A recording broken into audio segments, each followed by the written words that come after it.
Tu crois peut-être que la négociation est une technique, un ensemble de phrases bien formulées, un jeu d'arguments, un art de convaincre. Mais ce que personne ne t'a dit, c'est que la négociation est avant tout une guerre silencieuse entre deux forces invisibles, ta peur et ton pouvoir. À chaque mot que tu prononces, à chaque silence que tu laisses traîner, tu dévoiles ton rapport au monde, ton rapport à toi-même. Machiavel l'avait compris. Ce que tu obtiens des autres ne dépend pas de ta parole, mais de ta capacité à dissimuler ta faim, à maîtriser ton aura, à comprendre les failles psychologiques de l'âme humaine. Dans cette vidéo, tu ne vas pas apprendre à parler. Tu vas apprendre à influencer sans que cela se voie. Écris en commentaire « Je veux apprendre l'art invisible du pouvoir ». Abonne-toi, reste jusqu'à la fin, car une vérité dérangeante t'attend, là où tu ne l'avais jamais regardée. Quand Machiavel écrivait « Le Prince », il ne traçait pas une route vers le pouvoir, il dressait un miroir devant notre nature la plus enfouie. Son époque était marquée par la trahison, la peur, l'instabilité politique, mais ce n'est pas ce chaos qui l'a inspiré. C'est l'homme lui-même, dans son théâtre intérieur, dans sa quête désespérée de contrôle. À travers la négociation, ce n'est pas un accord que l'on cherche, c'est une victoire sur l'insécurité existentielle. Ce que Machiavel a vu, c'est que derrière chaque main tendue se cache une volonté cachée, un désir de ne pas perdre. Pourtant, cette vision a été rejetée, adoucie, maquillée par les moralistes modernes. L'obsession de la transparence a tué la profondeur. Mais la vérité reste intacte. Celui qui sait lire l'âme de l'autre sans parler obtient toujours ce qu'il veut. Et dans ce silence habite la forme la plus pure de domination. Tu crois que la négociation commence avec une poignée de main, une phrase d'ouverture, une posture confiante. Mais Machiavel t'aurait ri au visage. Car la véritable négociation débute bien avant la rencontre, dans l'état de ton esprit, dans l'idée que tu as de toi et dans ta capacité à ne rien laisser paraître de ce que tu veux vraiment. Le premier fondement que tu dois comprendre, c'est que la négociation commence avant que tu n'ouvres la bouche. Ce que tu dis ne sera jamais aussi puissant que ce que tu dégages. Avant même que les mots ne franchissent tes lèvres, ton corps parle. Ta posture, ton regard, ton rythme intérieur, tout cela est déjà un langage que l'autre perçoit, analyse, jauge. Tu n'arrives jamais neutre dans une négociation. Tu arrives chargé de doutes, de besoins, d'attentes, de blessures. Et si tu ne maîtrises pas cette charge invisible, elle parle pour toi. Machiavel le savait. Le combat ne se gagne pas sur la scène visible, mais dans les coulisses de l'âme. Tu dois préparer ton esprit comme un champ de guerre. Qui es-tu quand tu n'as rien à prouver? Que vaux-tu quand tu ne veux rien obtenir? Celui qui entre dans une négociation sans peur de perdre a déjà gagné la moitié de la bataille. La personne en face ne lit pas tes arguments, elle lit ton rapport à toi-même. C'est pourquoi les meilleurs négociateurs ne préparent pas leurs phrases, ils préparent leur énergie. Ils cultivent une aura de calme, une densité silencieuse qui déstabilise l'autre sans rien dire. Parce que l'intention précède l'argument et l'invisible précède le visible. Si tu veux obtenir ce que tu veux, commence par changer ce que tu es avant de parler. Sois cet être dont la seule présence impose une forme d'ascendant. Et cette présence ne s'improvise pas. Elle se construit dans la solitude, dans l'observation, dans la lucidité. Tu ne viens pas à une négociation pour convaincre, tu viens pour incarner. Car dans un monde d'êtres pressés, nerveux et assoiffés, celui qui entre sans besoin devient immédiatement celui autour duquel tout se réorganise. Et ce pouvoir-là ne fait pas de bruit. Il se ressent, il s'impose, il dirige. Le deuxième fondement, c'est que l'autre te teste toujours sans te le dire. Dans toute négociation, il y a une scène visible et un théâtre invisible. Ce que l'autre te dit n'est jamais ce qu'il cherche à savoir. Derrière chaque sourire, chaque hésitation, chaque question anodine, se cache une évaluation silencieuse. Es-tu faible ou fort, stable ou influençable, en position d'attente ou de maîtrise? Machiavel écrivait que l'homme ne révèle sa vraie nature que sous pression. Et dans une négociation, chaque instant est une micro-pression. Ce test, l'autre ne l'annonce jamais. Il t'observe. Il provoque de petits silences, change de ton, modifie la distance entre vous, pose une question inutile. Et toi, tu crois que c'est anodin. Tu réponds sans y prêter attention. Mais chaque réaction que tu donnes devient une donnée pour lui. Ce n'est pas ton intelligence qu'il teste, c'est ton rapport au doute. Le véritable négociateur ne se précipite jamais pour répondre. Il accueille le test avec un calme glacial, comme s'il avait déjà vu ce piège 100 fois. Car il sait que la première bataille, c'est de rester opaque. L'autre veut te lire, ne lui donne rien, ni dans ton regard, ni dans ton débit, ni dans ta posture. Celui qui ne réagit pas devient insondable. Et l'insondable fait peur. Machiavel le disait autrement. Celui qu'on ne peut pas cerner devient intouchable. Et c'est là que la vraie négociation commence. Quand tu sèmes le doute chez l'autre sans avoir dit un mot. Quand il commence à se demander s'il ne te sous-estime pas. Quand tu transformes son test en son propre malaise. Alors, son masque tombe, il devient plus sincère. Et toi, tu observes encore. Tu ne tombes pas dans le piège de la réactivité. Tu restes dans l'ombre de ton calme, car c'est là que le pouvoir se cache. Celui qui ne se laisse pas tester devient le test lui-même. Et c'est à ce moment-là que tu prends le contrôle. Le troisième fondement, c'est que tout se joue dans la perception de la rareté. L'erreur des esprits naïfs, c'est de croire qu'une négociation repose sur la valeur réelle des choses. Mais Machiavel te l'aurait soufflé à l'oreille. Ce n'est jamais ce que tu offres qui compte, c'est ce que l'autre croit que tu pourrais retirer. Le pouvoir ne vient pas de l'objet, il vient de la menace de son absence.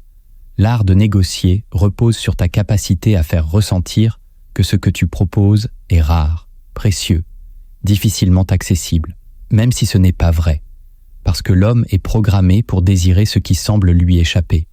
Il accorde plus de valeur à ce qui se ferme qu'à ce qui s'offre. Plus tu parais disponible, plus tu parais remplaçable. Plus tu parais insaisissable, plus tu deviens nécessaire. C'est une loi cruelle, mais universelle. Et celui qui la maîtrise dirige toujours la relation. Dans une négociation, tu dois apprendre à créer une tension douce entre désir et perte. Pas en manipulant l'autre, mais en maîtrisant ton propre besoin. Ne montre jamais que tu veux absolument conclure. Ne sois jamais celui qui court après l'accord. Sois celui qui peut partir à tout moment, sans trembler. Car celui qui peut partir sans peur fait trembler l'autre sans parler. Et ce tremblement, aussi subtil soit-il, suffit souvent à faire pencher la balance. Tu n'as pas besoin de supplier ni de prouver. Tu dois simplement incarner une forme de rareté. Et cette rareté commence par ta propre discipline. Discipline de ton langage, de ta présence, de ton silence. Si tu sais que tu vaux quelque chose, montre-le par ton détachement. Car dans l'art de la négociation, celui qui semble pouvoir disparaître devient celui qu'on supplie de rester. Et ce n'est pas une illusion, c'est une stratégie ancienne, dissimulée derrière les visages calmes des plus grands stratèges de l'histoire. Le quatrième fondement, c'est que l'énergie que tu dégages vaut plus que ce que tu dis. Les mots peuvent séduire, convaincre, rassurer. Mais ils ne remplacent jamais l'aura. Cette vibration muette que ton corps, ton souffle, ton regard projettent dans la pièce sans que tu le contrôles. Machiavel ne parlait pas d'énergie, mais il comprenait déjà que le pouvoir précède la parole. Tu peux dire tout ce que tu veux. Si ton énergie trahit ton insécurité, tu as déjà perdu. L'être humain est un lecteur d'ondes. Avant même de comprendre tes phrases, l'autre sent ton état intérieur. Il capte tes tensions, tes micro-doutes, tes hésitations dissimulées. Et c'est là que le vrai jeu commence. Car l'énergie ne ment jamais. Tu ne peux pas la maquiller avec des mots. Elle se travaille dans la solitude, dans le silence, dans l'alignement entre ce que tu veux et ce que tu assumes. Dans une négociation, ce n'est pas ce que tu affirmes qui impacte, c'est la manière dont ton corps l'habite. Ta voix, ton rythme, ton immobilité peuvent projeter plus d'assurance que 1000 arguments. Et cette assurance se ressent. Elle se diffuse lentement dans l'espace, comme une force tranquille. L'autre le sent. Il ne comprend pas pourquoi, mais il perçoit que tu es centré, enraciné, maître de toi. Et cette perception change tout. Elle crée un décalage invisible, une hiérarchie subtile dans l'échange. L'énergie parle avant les mots. Elle est ton véritable langage. Et si tu la maîtrises, tu n'as plus besoin d'en dire trop. Tu dis peu, mais chaque mot pèse. Tu regardes, et ton regard porte. Tu te tiens droit, et c'est ton être qui parle. Dans l'art de la négociation, celui qui soigne son énergie devient le véritable centre de gravité. Pas celui qui parle fort, mais celui qu'on écoute sans savoir pourquoi. Le 5e fondement, c'est que la personne qui contrôle le silence contrôle l'échange. Dans une époque où chacun se précipite pour combler les vides, celui qui maîtrise le silence devient un roi sans couronne. Le silence est une arme, pas une absence, pas un vide, une pression invisible. Machiavel savait que ce que tu ne dis pas vaut parfois 1000 fois plus que ce que tu exprimes. Car le silence crée l'incertitude, et l'incertitude pousse l'autre à se dévoiler, à combler l'espace, à révéler ce qu'il n'aurait jamais dit dans un dialogue équilibré. Dans une négociation, chaque seconde de silence que tu laisses traîner est un piège que l'autre finit souvent par remplir. Et dans ce trop-plein, tu trouves les vérités cachées, les peurs, les doutes, les points faibles. Mais pour cela, il faut une maîtrise intérieure. Car le silence met aussi ton propre esprit à nu. Il te confronte à ton inconfort, à ton besoin de combler, de parler, de convaincre. Si tu cèdes, tu redeviens prévisible. Mais si tu résistes, tu prends le dessus. Car celui qui ne parle pas tient le rythme. Il impose le tempo. Il devient le metteur en scène, même s'il semble passif. Et plus encore, il oblige l'autre à deviner, à interpréter, à douter. Et le doute est toujours un désavantage dans une négociation. Contrôler le silence, c'est reprendre le pouvoir sur l'espace, sur le temps, sur l'autre. Et ce pouvoir est presque toujours invisible. Il ne s'affiche pas, il se ressent. Il ne domine pas par la force, mais par l'absence contrôlée. Écris en commentaire. Je veux apprendre à utiliser le silence comme une arme, car celui qui laisse le vide parler pour lui est souvent celui qu'on supplie de dire ce qu'il pense. Le 6e fondement, c'est que les émotions non exprimées sont les armes les plus dangereuses. Une erreur que font la plupart des négociateurs, c'est de croire qu'il faut tout montrer pour être crédible. Montrer sa détermination, son agacement, sa passion, son intérêt. Mais Machiavel aurait haussé les sourcils devant cette naïveté émotionnelle. Car ce que tu contiens, ce que tu retiens, ce que tu refuses de livrer à l'autre devient une pression silencieuse. Une tension latente qui agit comme un levier sur l'inconscient de ton interlocuteur. Les émotions non exprimées créent une atmosphère. Elles modifient l'équilibre invisible entre les deux esprits. Un regard calme mais chargé de quelque chose qu'on ne comprend pas. Une absence de réaction face à une provocation. Une réponse douce, presque bienveillante, là où l'autre attendait une résistance. Tout cela trouble. Cela pousse l'autre à réévaluer sa position. Car il sent que tu sais quelque chose, qu'il ne sait pas. Il pressent une force intérieure qu'il ne parvient pas à cerner. Et ce flou émotionnel crée de l'instabilité. Et l'instabilité, dans une négociation, te donne l'avantage. Celui qui maîtrise ses émotions sans les réprimer devient redoutable, parce qu'il ne les laisse pas exploser, mais il les distille. Il les utilise comme des signaux faibles, des indices ambigus. Tu peux transmettre de la colère sans élever la voix, de la déception sans froncer les sourcils, de la confiance sans sourire. Ce langage émotionnel subtil te rend impossible à lire, donc impossible à manipuler. L'erreur, c'est de croire que la transparence émotionnelle est un gage d'authenticité. Dans la négociation, c'est souvent une déclaration de faiblesse, car plus tu montres, plus l'autre sait où appuyer. Mais si tu restes opaque, si tu doses, si tu flottes entre calme apparent et tension maîtrisée, tu deviens un mystère. Et l'être humain craint ce qu'il ne comprend pas. Dans ce flou naît ton pouvoir, car ce qui ne se dit pas contrôle toujours ce qui se dit. Le 7e fondement, c'est que celui qui n'a pas besoin d'obtenir est celui qui obtient. C'est un paradoxe que la plupart refusent de voir. Ils pensent qu'il faut vouloir fort, désirer intensément, insister habilement. Mais Machiavel, dans son cynisme lucide, t'aurait murmuré autre chose. Plus tu as besoin, moins tu obtiens, car le besoin affaiblit. Il se sent, il se voit, il pollue l'échange. Dans une négociation, le véritable pouvoir appartient à celui qui est prêt à ne rien recevoir, à celui qui entre dans la pièce sans attachement au résultat. Parce que cette liberté intérieure transforme tout. Elle t'empêche de surjouer. Elle te libère du stress. Elle rend ton aura stable, non négociable. Et cette stabilité crée un déséquilibre chez l'autre. Il sent que tu n'es pas pressé, que tu ne trembles pas, que tu n'as pas de faille à exploiter. Et plus encore, il comprend que tu pourrais partir, que tu ne t'effondreras pas si l'échange échoue. Et c'est là que les rôles s'inversent. Ce n'est plus toi qui cherches à convaincre, c'est lui qui commence à douter de pouvoir te garder. L'attachement crée la dépendance. Le détachement crée l'attraction. Cela ne veut pas dire que tu n'as pas d'objectif, mais ton objectif ne te gouverne pas. Tu es capable de l'abandonner si le prix devient toxique. Tu sais que rien ne vaut ta souveraineté intérieure, et cette posture, rare, impressionne.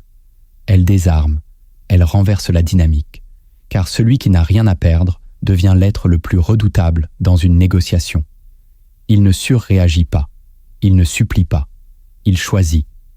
Et ce pouvoir de choix, cette capacité à dire non sans émotion, est le fruit d'un travail invisible. Un travail sur le détachement, sur la patience, sur la valeur que tu te donnes indépendamment de l'issue. Celui qui obtient n'est pas celui qui veut. C'est celui qui peut se permettre de ne pas vouloir. Car dans ce désintérêt apparent se cache la forme la plus haute de domination. Tu pensais que la négociation se jouait entre deux volontés. En réalité, elle se joue entre deux histoires intérieures. Ce que tu dis est souvent dicté par une ancienne peur. Ce que l'autre entend est filtré par une vieille blessure. Et c'est là que réside le vrai piège. Tu ne discutes jamais avec lui, tu discutes avec ses fantômes. La première vérité dérangeante, c'est que ton besoin d'être compris te rend manipulable. Tu crois souvent que te faire comprendre est un objectif noble, un acte d'authenticité, une preuve de maturité. Tu veux que l'autre voie ce que tu veux dire, qu'il sente ton intention, qu'il reconnaisse ta sincérité. Mais Machiavel t'aurait mis en garde contre cette soif de transparence. Car vouloir à tout prix être compris, c'est déjà offrir à l'autre un pouvoir qu'il n'a pas demandé. C'est lui donner accès à ton monde intérieur, à tes vulnérabilités, à tes désirs. Et celui qui connaît ce que tu veux vraiment peut toujours t'en priver, t'en jouer, ou l'utiliser pour te diriger. Ce besoin d'être compris est souvent une peur déguisée, peur d'être mal interprété, peur de ne pas exister dans le regard de l'autre, peur que ton message tombe dans le vide.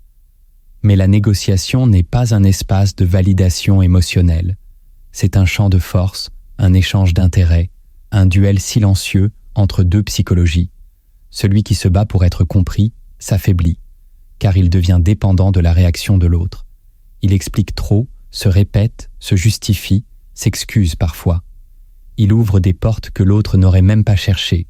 Il se dévoile en pensant se rapprocher, mais dans ce dévoilement excessif, il perd le contrôle. La vraie puissance, c'est d'être capable de rester opaque sans être distant, clair sans être transparent, présent sans être mis à nu. Tu n'as pas besoin d'être compris, tu as besoin d'être entendu avec mystère.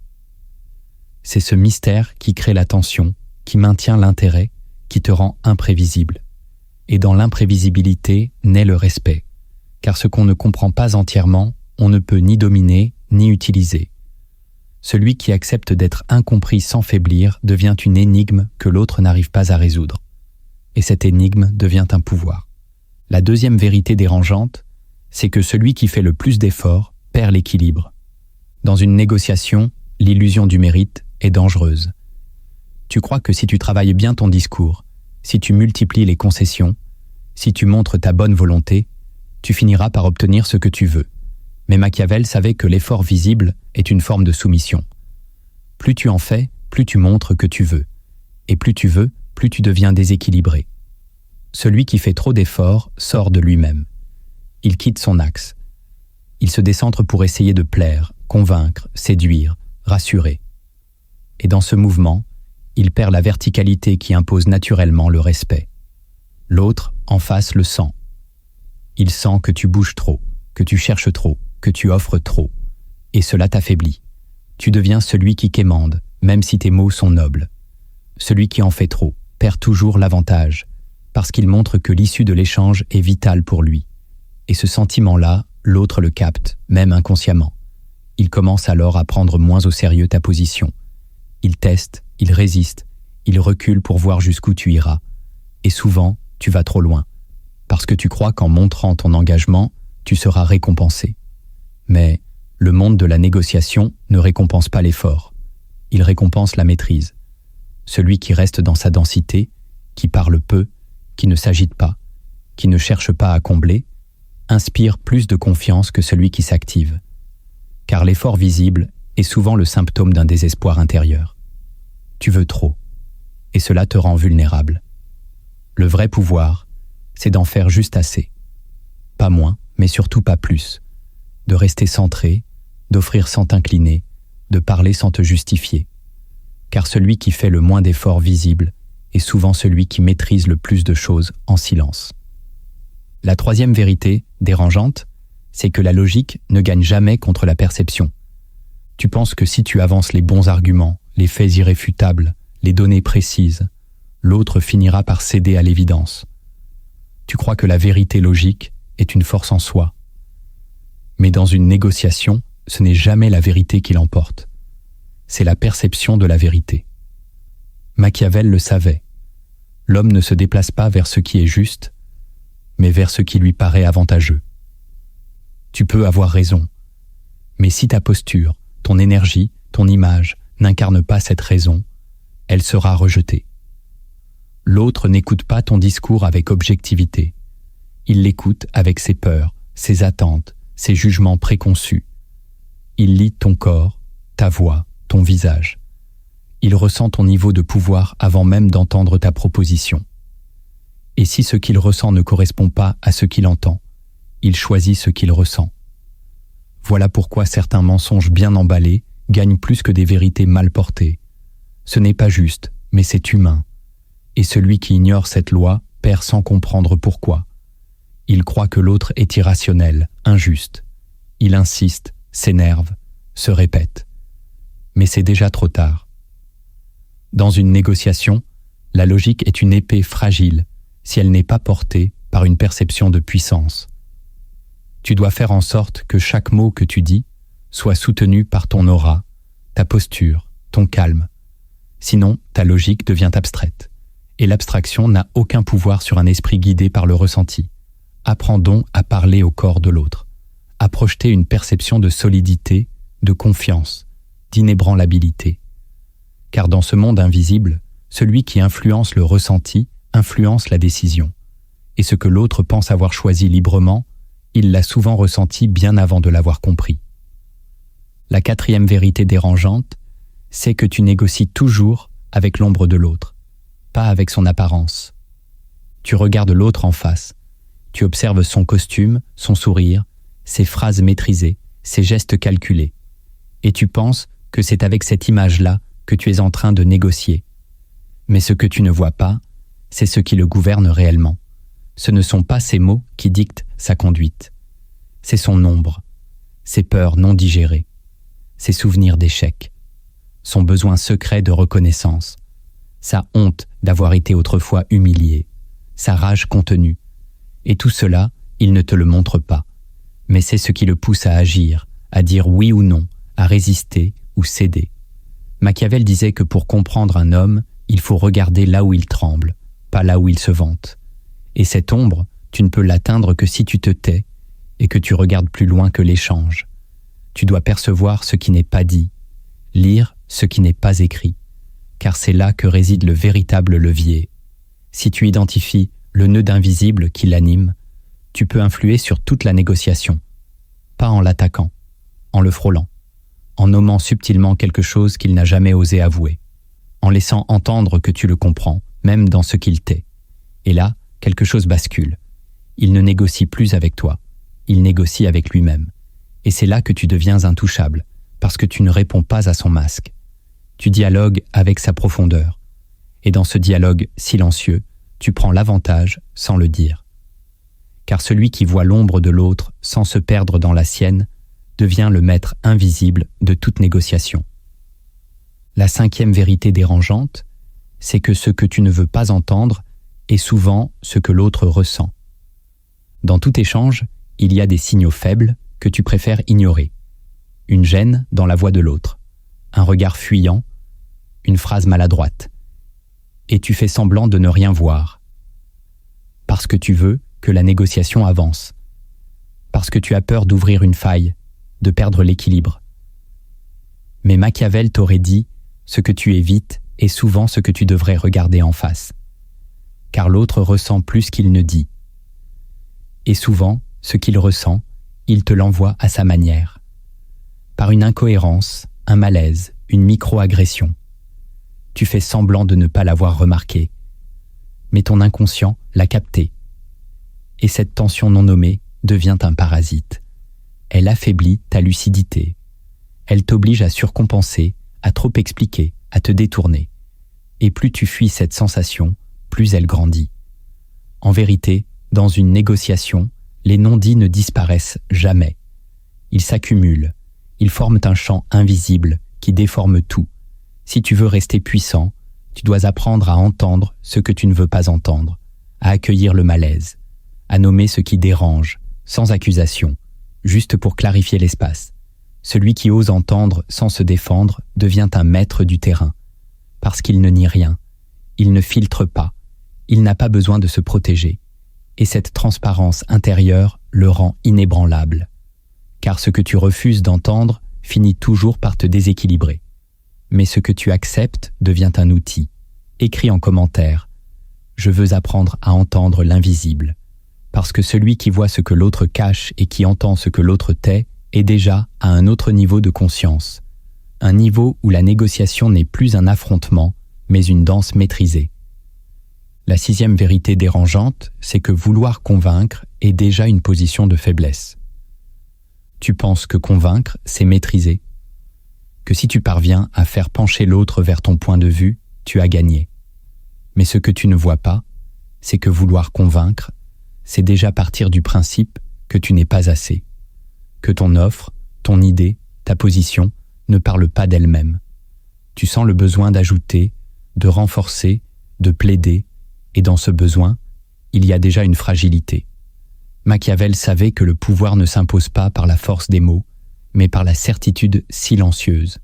Celui qui sait ce qu'il vaut n'a pas besoin de convaincre. Il se contente d'énoncer, de proposer, de rester centré. Et cette posture, paradoxalement, attire bien plus que les démonstrations. Car l'autre sent qu'il n'est pas face à un vendeur, mais à un être en paix avec sa propre vérité. Tu veux convaincre? Tu vas parler trop? Tu vas t'exposer? Tu vas t'agiter?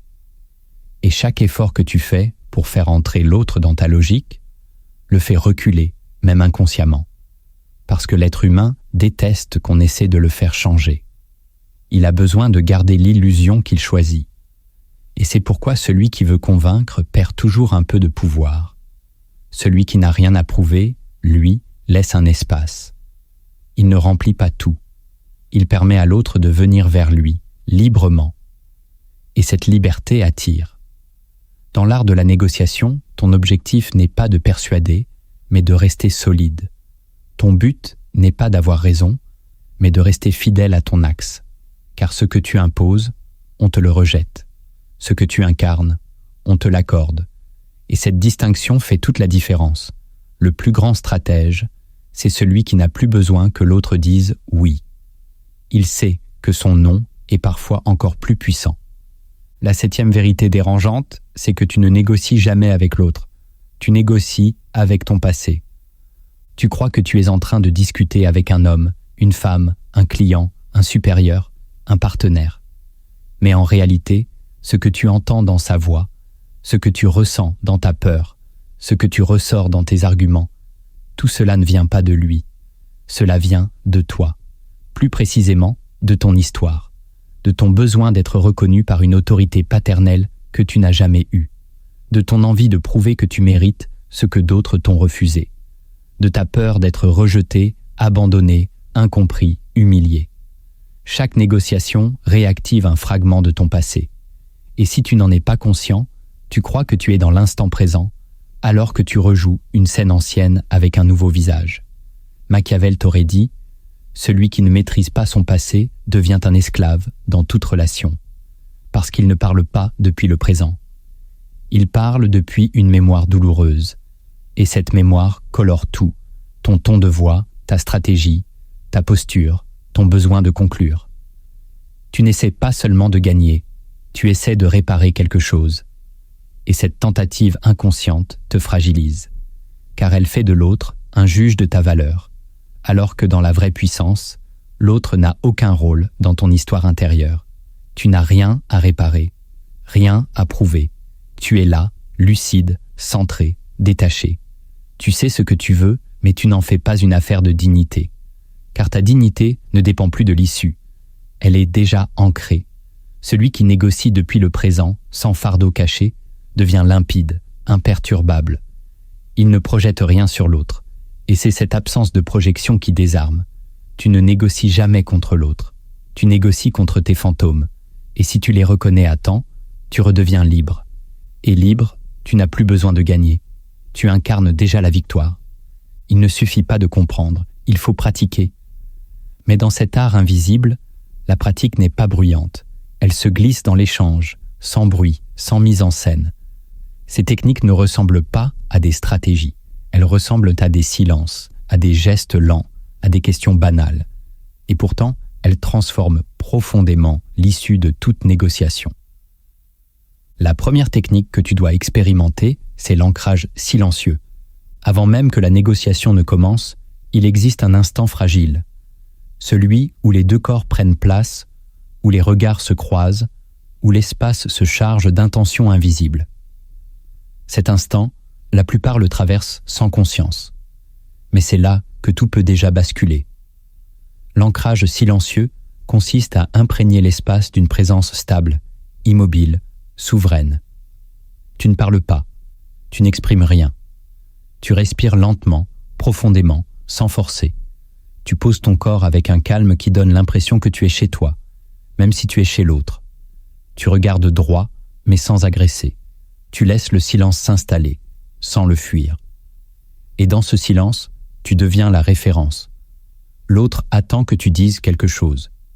Mais tu ne parles pas, tu laisses l'attente s'installer, tu laisses la tension naître. Ce moment est inconfortable, mais sacré, car c'est là que l'aura se forme.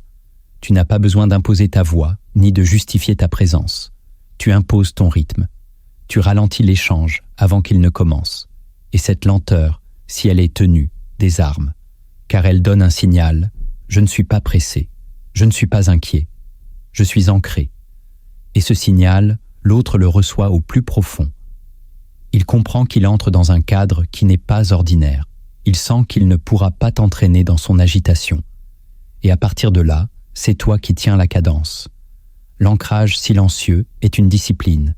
Il demande de vaincre ton propre stress, de maîtriser ton souffle, de désactiver ton besoin de remplir le vide. Mais une fois installé, il devient ton bouclier.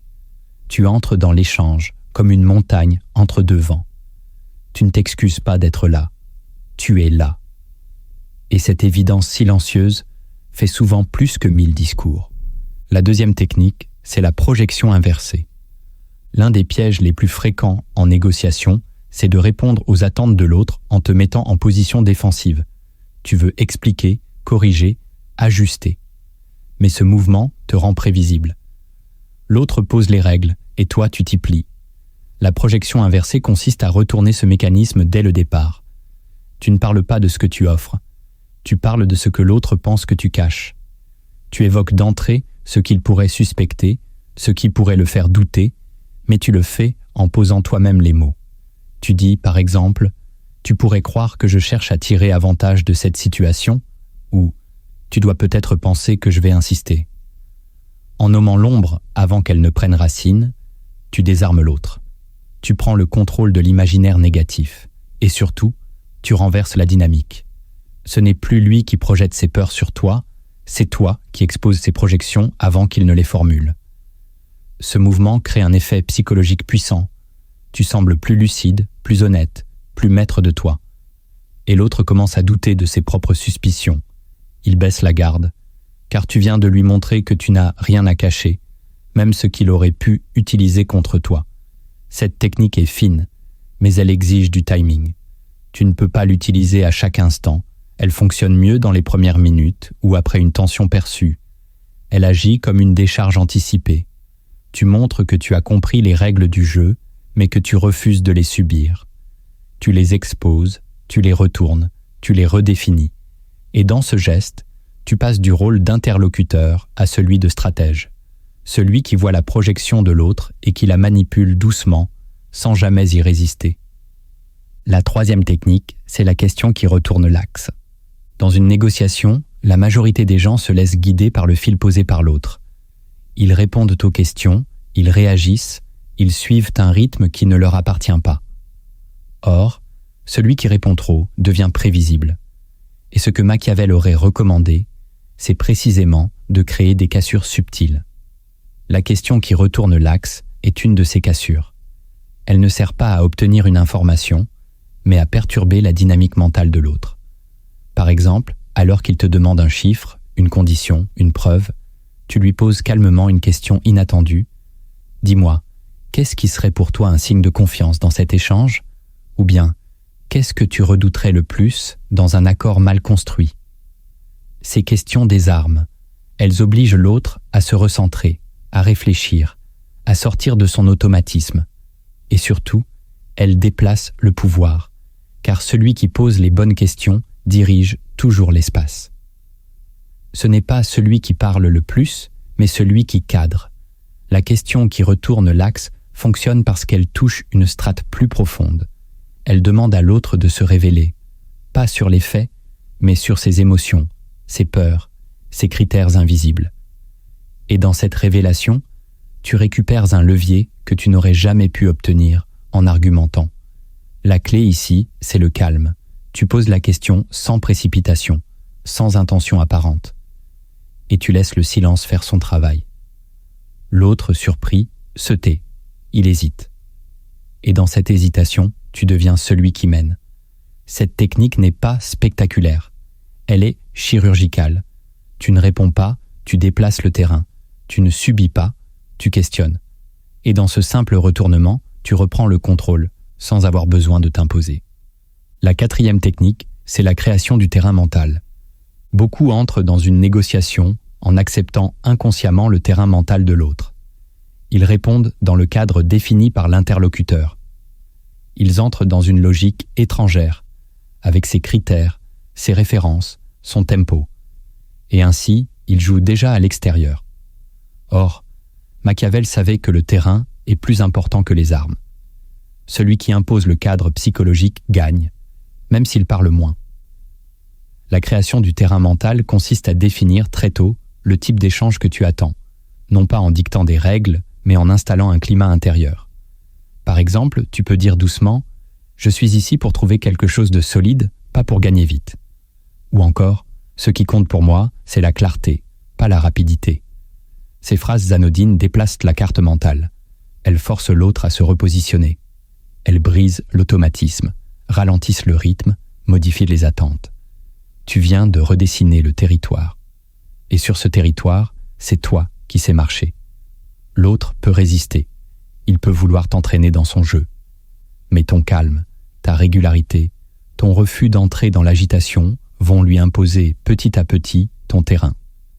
Cette technique exige de la patience. Elle n'est pas faite pour les impatients. Elle sème une graine.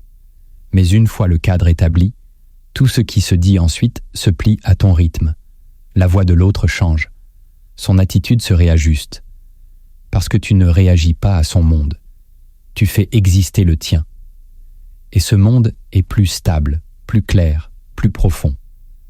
C'est ça, créer un terrain mental, offrir une structure invisible dans laquelle l'autre s'installe sans s'en rendre compte. Et une fois à l'intérieur, il joue selon tes règles. La cinquième technique, c'est la fatigue maîtrisée. La négociation n'est pas qu'un jeu de mots, c'est un jeu d'endurance. Celui qui fatigue le premier perd en lucidité, en précision, en stabilité. Mais la fatigue ne vient pas seulement du temps. Elle vient de l'irrégularité, du stress, de l'attente, du manque de contrôle. La technique de la fatigue maîtrisée consiste à installer un rythme volontairement lent, régulier, presque hypnotique. Tu ne parles jamais trop vite. Tu ne laisses jamais ton ton monter. Tu réponds après une pause. Tu contrôles ton débit comme on contrôle sa respiration. Et ce rythme, s'il est tenu, devient un piège invisible. L'autre commence à s'agiter, à vouloir accélérer. Il perd patience, il se tend, et cette tension l'affaiblit. Il veut en finir, conclure, aller au bout. Toi, non. Tu es parfaitement calme, et ce calme devient une arme, car il inverse la dynamique du temps. Ce n'est plus toi qui subis l'attente, c'est lui qui ne la supporte plus. Cette technique fonctionne encore mieux si l'échange dure longtemps. Elle exige de toi une discipline intérieure. Ne pas te précipiter, même quand tu sens l'enjeu monter. Ne pas te laisser happer par la cadence de l'autre. Rester fidèle à ton tempo. Car dans ce tempo se cache ton pouvoir. Celui qui tient son rythme contrôle l'espace. Il impose un climat. Il crée une fatigue mentale douce, presque imperceptible. Et cette fatigue pousse l'autre à faire des erreurs, accepter trop vite, parler trop, dévoiler une information. Tu ne l'as pas agressé, tu ne l'as pas manipulé, tu as simplement tenu, lentement, jusqu'à ce que son propre besoin de conclure le trahisse. La fatigue maîtrisée n'est pas une ruse, c'est une posture, une manière d'être qui use sans frapper. Et celui qui use sans bruit finit toujours par obtenir sans demander. La 6e technique, c'est la contradiction subtile. La plupart des négociateurs évitent les contradictions. Ils veulent rester cohérents, logiques, alignés. Mais ce que Machiavel aurait vu avec lucidité, c'est que la contradiction, si elle est bien utilisée, devient un brouillard stratégique. La contradiction subtile ne consiste pas à se contredire grossièrement. Elle consiste à semer dans l'esprit de l'autre un léger doute sur ton axe réel. Tu dis une chose, puis, plus tard, tu sembles nuancer ou modifier légèrement ta position, sans jamais l'assumer clairement. Tu parles d'exigence, puis tu te montres compréhensif. Tu poses une limite, puis tu ouvres une exception. L'autre, face à cela, se demande qui tu es vraiment. Et cette hésitation crée un flou. Dans ce flou, il perd sa lecture claire de toi.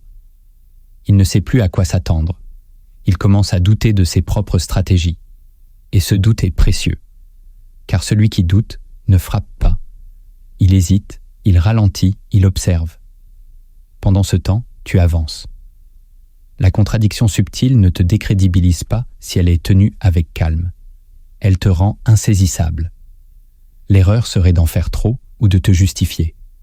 Non, tu laisses l'ambiguïté vivre. Tu dis une chose, puis tu fais une autre.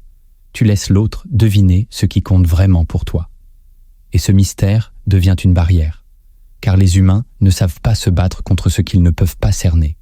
La stabilité absolue est rassurante, l'instabilité légère est troublante, et c'est dans ce trouble que ton pouvoir s'installe. Celui qui ne peut pas te définir ne peut pas te manipuler. La contradiction subtile est donc un outil de brouillage. Elle ne te rend pas moins clair. Elle te rend plus complexe, et cette complexité bien dosée crée une asymétrie mentale. L'autre commence à tourner autour de toi. Il ne te confronte plus, il t'analyse, et pendant qu'il t'analyse, tu le devances.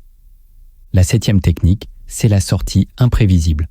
Une erreur fréquente dans toute négociation, c'est de croire que la fin doit être maîtrisée, linéaire, polie. On veut terminer avec une conclusion claire, une poignée de main, une dernière phrase bien formulée. Mais ce que Machiavel aurait compris, c'est que la sortie est un levier. Et si tu la rends imprévisible, tu la transformes en coup final. La sortie imprévisible consiste à interrompre l'échange à un moment inattendu. Pas brutalement, mais avec un calme absolu. Tu dis par exemple, « Je vais réfléchir à ça en silence, on reprendra plus tard. » Ou bien, « Je sens que ce n'est pas encore mûr, je préfère en rester là pour aujourd'hui. » Tu ne cherches pas à conclure. Tu crées un vide. Tu ne verrouilles rien. Tu laisses l'autre en suspens. Et ce suspense agit comme un poison lent. Car l'autre n'a pas de prise. Il ne sait pas ce que tu vas faire. Il ne peut pas t'étiqueter, te classer, te prévoir. Et cette imprévisibilité change tout. Elle te rend insaisissable. Elle renverse les rôles. Celui qui clôture devient celui qui mène. Et celui qui reste dans l'attente devient vulnérable. La sortie imprévisible ne doit pas être une fuite. Elle doit être un signal silencieux que tu n'es jamais captif du moment. Tu n'es pas pressé de finir. Tu ne négocies pas pour boucler. Tu laisses vivre l'échange au rythme de ta lucidité. Et parfois, tu le quittes, non pas parce qu'il est terminé, mais parce qu'il n'a plus besoin d'être continué pour te servir. L'autre, touché dans son besoin de contrôle, essaiera de rouvrir. Il t'écrira. Il te rappellera. Il voudra clarifier. Mais toi, tu sais déjà que ce mouvement est la preuve que tu as gagné. Car celui qui peut partir sans expliquer est toujours celui qu'on tente de retenir.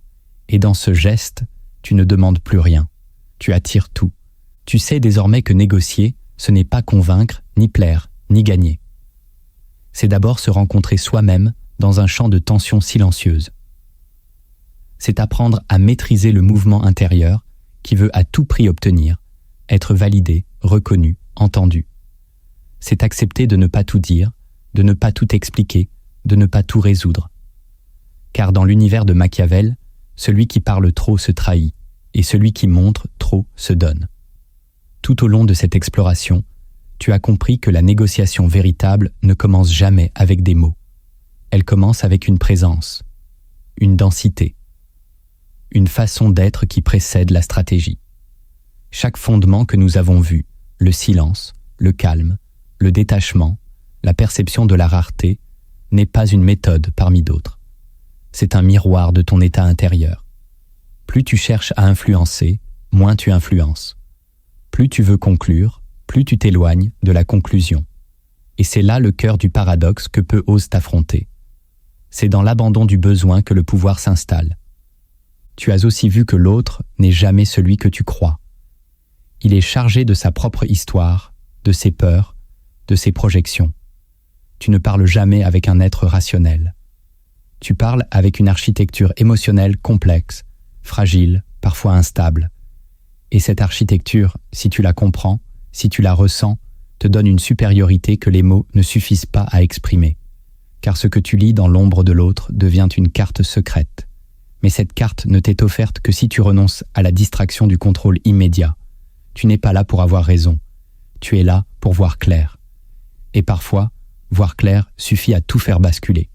Tu as appris que vouloir être compris te rend faible, que faire des efforts visibles t'éloigne de ton axe, que la logique n'est rien sans la perception, que les ombres intérieures gouvernent les apparences et que ton passé parle souvent à ta place. Tout cela ne doit pas te décourager, cela doit t'éveiller. Car la véritable puissance ne réside pas dans le fait de gagner un échange.